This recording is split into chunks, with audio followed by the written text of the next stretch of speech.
Hello everyone, welcome to Spark Up classes. This is Suman Yadav. आज की video में हम डिस्कस करने वाले हैं कि काउंसलिंग फीस कितनी लगती है, काउंसलिंग में आपको कितने पैसे जुटा करके रखने चाहिए ताकि आप काउंसलिंग करवा सको। देखिए, एडमिशन की फीस सब लोग जुटा के रखते हैं, सबको मालूम होता है कि गवर्नमेंट कॉलेज में एडमिशन का कितना पैसा लगता है, प्राइवेट में एडमिशन का कितना पैसा लगता है। नहीं मालूम तो एक अंदाज बता देती हूँ। गवर्नमेंट कॉलेज में एडमिशन का 10,000 से लेकर के आपका 3 लाख रुपए 3.5 लाख रुपए तक लग जाता है एक साल का। डिपेंड करता है कौन सा कॉलेज आप ले रहे हो, अलग अलग कॉलेज की अलग अलग फीस होती है। अगर आप प्राइवेट में जा रहे हो तो प्राइवेट में आपका मिनिमम से मिनिमम जो है आपका 7-8 लाख रुपए सालिना से स्टार्टिंग होगा। ठीक है, तो ये तो कॉलेज की फीस होती है। इसके अलावा काउंसलिंग में भी बहुत पैसे लगते हैं। काउंसलिंग में कितने पैसे लगते हैं, इससे पहले ये समझना जरूरी है कि काउंसलिंग किस किस प्रकार की होती है। तो मैं सारे प्रकार की काउंसलिंग आपको बताने वाली हूँ और साथ साथ में उन प्रकारों में कितनी फीस लगती है वो भी बताने जा रही हूँ। तो ध्यान से इस चीज को देख लीजिए और अपने हिसाब से काउंसलिंग समझ लीजिए। जैसा भी मैं समझा रही हूँ, जिसको भी आप जानकार समझते हैं उनसे समझ लीजिए और उसके बाद आगे कदम बढ़ाइएगा काउंसलिंग के लिए और उस हिसाब से अपने पैसे जुटाने शुरू कर दीजिएगा। चलिए स्टार्ट करते हैं।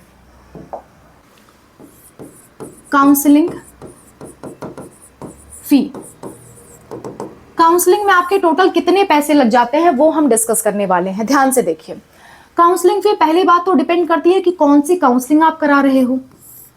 अगर आप ऑल इंडिया कोटा काउंसलिंग करा रहे हो तो ऑल इंडिया कोटा में आते हैं आपके गवर्नमेंट कॉलेज प्लस आते हैं आपके डीम्ड कॉलेज। ठीक है, गवर्नमेंट कॉलेज और डीम्ड कॉलेज।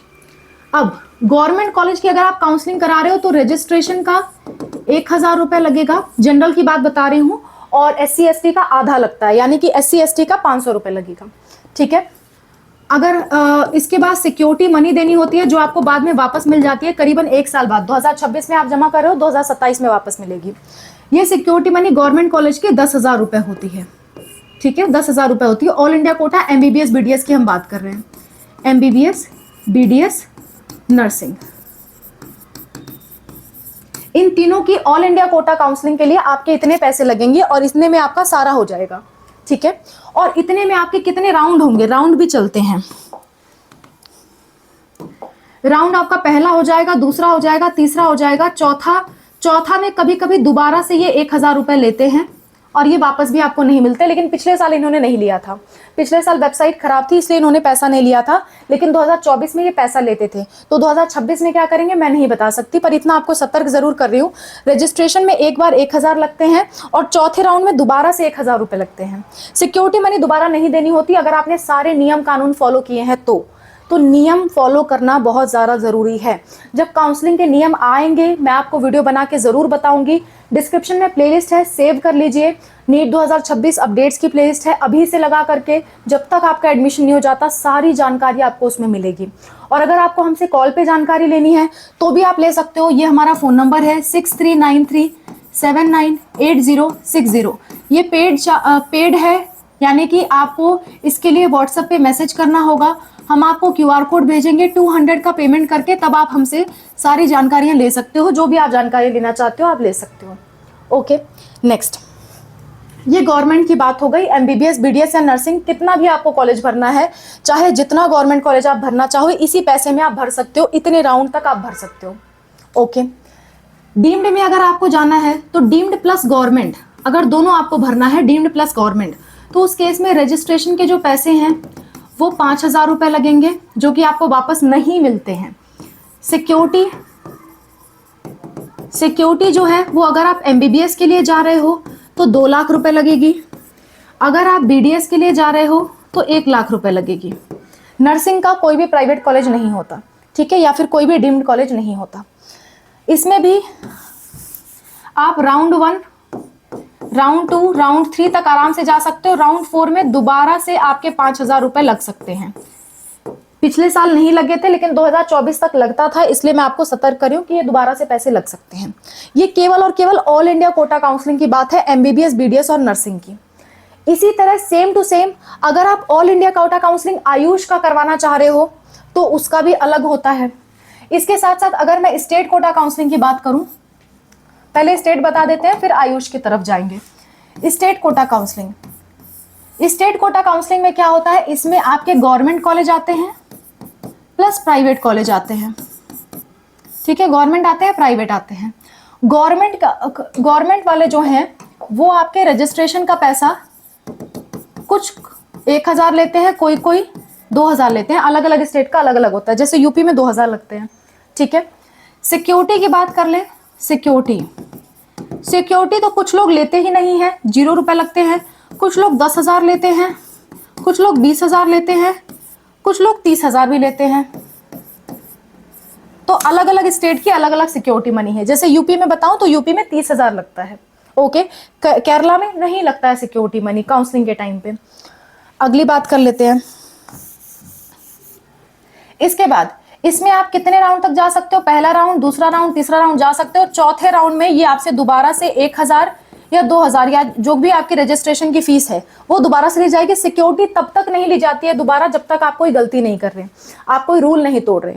सिक्योरिटी एक बार ही ली जाती है, चाहे आप जितना भी काउंसलिंग कराओ, सिक्योरिटी एक बार ली जाएगी एक चीज के लिए। जैसे गवर्नमेंट के लिए करने जा रहे हो तो एक बार सिक्योरिटी मनी ली जाएगी। गवर्नमेंट डीम्ड या फिर सिर्फ डीम्ड का करना चाहते हो तो एक बार ही सिक्योरिटी मनी ली जाएगी। दोबारा सिक्योरिटी मनी तब तक ये लोग आपसे नहीं लेंगे जब तक आप कोई नियम नहीं तोड़ते, ठीक है। आगे बढ़ते हैं। तो ये हो गया गवर्नमेंट की बात स्टेट कोटा में। प्राइवेट की बात कर लेते हैं। स्टेट कोटा में प्राइवेट की अगर मैं बात करूं, जस्ट अ मिनट, थोड़ा सा कलर लाइट ले लेते हैं। प्राइवेट में आपकी जो रजिस्ट्रेशन है, रजिस्ट्रेशन फीस 5,000 रुपए लगती है। और जो सिक्योरिटी है ज्यादातर स्टेट की 2 लाख रुपए लगती है एमबीबीएस के लिए, और 1 लाख रुपए लगती है बीडीएस के लिए। और ये भी आपका पहला राउंड, दूसरा राउंड, तीसरा राउंड तक चलता है। चौथे राउंड में दोबारा से आपको 5,000 रुपए रजिस्ट्रेशन की फीस देनी होती है। सिक्योरिटी मनी दोबारा तब तक नहीं लगेगी जब तक आप कोई नियम नहीं तोड़ते, ठीक है। इसको मैं थोड़ा इधर कर ले रही हूँ, आप चाहो तो स्क्रीनशॉट ले सकते हो, ठीक है। तो ये एमबीबीएस बीडीएस नर्सिंग के लिए काउंसलिंग है। नर्सिंग का तो सिर्फ और सिर्फ ऑल इंडिया में ही आता है।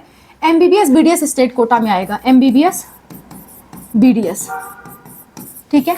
अब आपको एमबीबीएस बीडीएस ना करके आपको आयुष का करवाना है या इसके साथ साथ आयुष का करवाना है, जितनी काउंसलिंग कराओगे उतना पैसा लगेगा। जैसे ऑल इंडिया का करा रहे हो तो ये पैसे आपके लगेंगे, इसके साथ साथ स्टेट भी करा रहे हो तो ये पैसा अलग से लगेगा, दोबारा देना पड़ेगा, ठीक है। इसके साथ साथ आप आयुष कराओगे तो उसका पैसा अलग से लगेगा।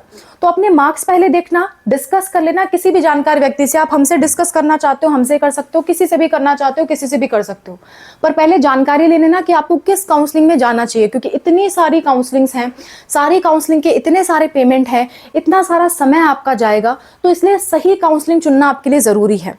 आपके जो भी मार्क्स आ रहे हैं उस हिसाब से आपको सही काउंसलिंग चुनना होगा, ठीक है। चलो देखो, आयुष की काउंसलिंग की बात कर लेते हैं। आयुष में क्या क्या आता है आपका? BAMS, BHMS, BUMS, BSMS, और कुछ स्टेट्स में जैसे कि राजस्थान के स्टेट में BNYS भी आता है। BNYS की ऑल इंडिया काउंसलिंग नहीं होती, ध्यान रखिएगा। तो यहां तक ही मैं क्लोज कर रही हूं इसको, ठीक है। तो आयुष के लिए एक तो गवर्नमेंट कॉलेज की काउंसलिंग होगी, एक तो होगी आपकी all India quota counselling. All India quota में एक होगा आपका गवर्नमेंट, दूसरा होगा आपका डीम्ड। ऑल इंडिया में प्राइवेट नहीं आते। नेक्स्ट होगी आपकी स्टेट कोटा काउंसलिंग। स्टेट में आपके होंगे गवर्नमेंट और होंगे प्राइवेट, स्टेट में डीम्ड नहीं आते, ठीक है। अब देखो, गवर्नमेंट कॉलेज में ऑल इंडिया कोटा काउंसलिंग में रजिस्ट्रेशन में 1,000 रुपए लगते हैं, और आपके सिक्योरिटी के रूप में सिक्योरिटी 10,000 रुपए लगती है। अगर आप SC/ST हो तो 5,000 रुपए सिक्योरिटी लगेगी।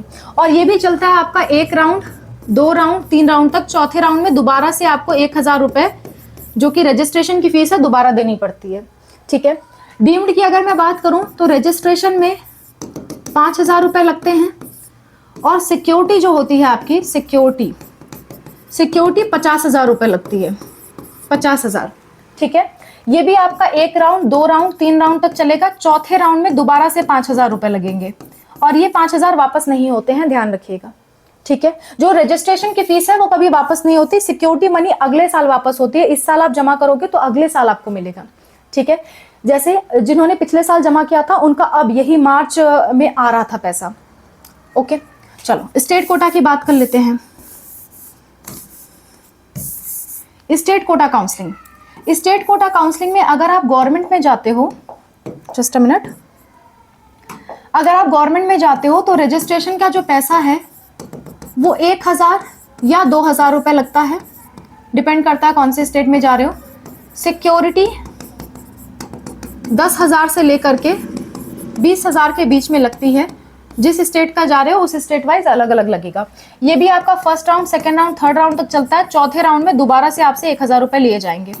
ठीक है, क्लियर है। चलो प्राइवेट, प्राइवेट की बात कर लेते हैं। प्राइवेट में अगर आप जा रहे हो तो प्राइवेट में जो रजिस्ट्रेशन फीस है वो 5,000 रुपए ली जाएगी और जो सिक्योरिटी है वो 50,000 ही ली जाती है, चाहे आप जहां भी जा रहे हो, 50,000। क्लियर है।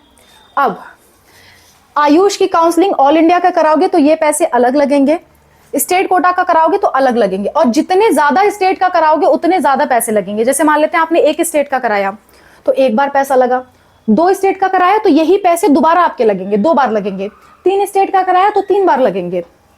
बात समझ में आ रही है। ऑल इंडिया में तो सारे स्टेट्स का आप एक बार कर लोगे, लेकिन स्टेट कोटा काउंसलिंग में जितने स्टेट का कराओगे उतने ज्यादा पैसा मल्टीप्लाई होता है। तो ऐसी होती है काउंसलिंग फीस। समझ में आया आपको। इसलिए काउंसलिंग का सही चुनाव आपके लिए बहुत ज्यादा जरूरी है। सही चुनाव के लिए या तो आप हमारी वीडियोस देखते रहे, मैं खुद आपको बताते रहूंगी, या फिर आप कॉल पे बात करके पता कर सकते हैं, या फिर जिसे भी आप जानकार मानते हैं उनसे आप पता कर सकते हैं, या फिर खुद वेबसाइट से आप चेक कर सकते हैं। जो भी आपको तरीका अच्छा लगता है वो तरीका अपनाइए और सही काउंसलिंग चुनिए, सही तरीके से पैसे इकट्ठा करिए और आप फिर अपनी काउंसलिंग कराइए। ये केवल काउंसलिंग के पैसे हैं, एडमिशन के पैसे इससे अलग होते हैं।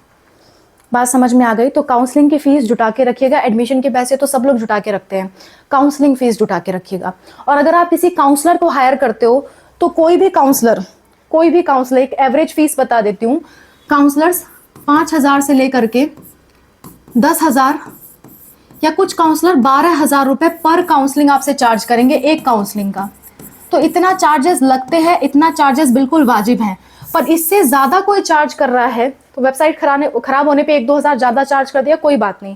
लेकिन अगर कोई आपसे 50,000, 1 लाख ऐसा कोई चार्ज कर रहा है तो मत दीजिएगा, वो फ्रॉड के केसेस हो सकते हैं।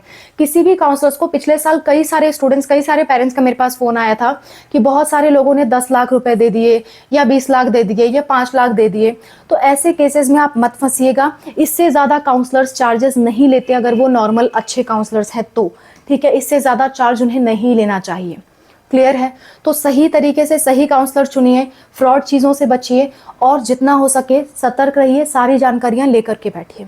तो अब आपको समझ में आ गया होगा कि काउंसलिंग की फीस कितनी लग रही है और किस हिसाब से आपको पैसे जुटाने हैं, काउंसलर्स के लिए कितने पैसे लगते हैं, सब कुछ मैंने आज के वीडियो में बता दिए। आपको जिससे भी काउंसलिंग करवानी है उनसे कांटेक्ट कर लीजिए, हमसे करवानी है हमसे कांटेक्ट कर लीजिए, जो भी आपको करना है आप कर लीजिए। बस सतर्क रहिए, कहने का मतलब इतना है। और सारी चीज़ों की जानकारी अपने पास रखे रहिए ताकि आपको कोई बेवकूफ़ ना बना सके और आपसे कोई गलती ना हो, आपका एडमिशन फॉर्म्स कैंसल्स ना हो। ठीक है। That's all. Thank you so much for watching. Wish you all the best for whatever you're going to do. Bye. Take care.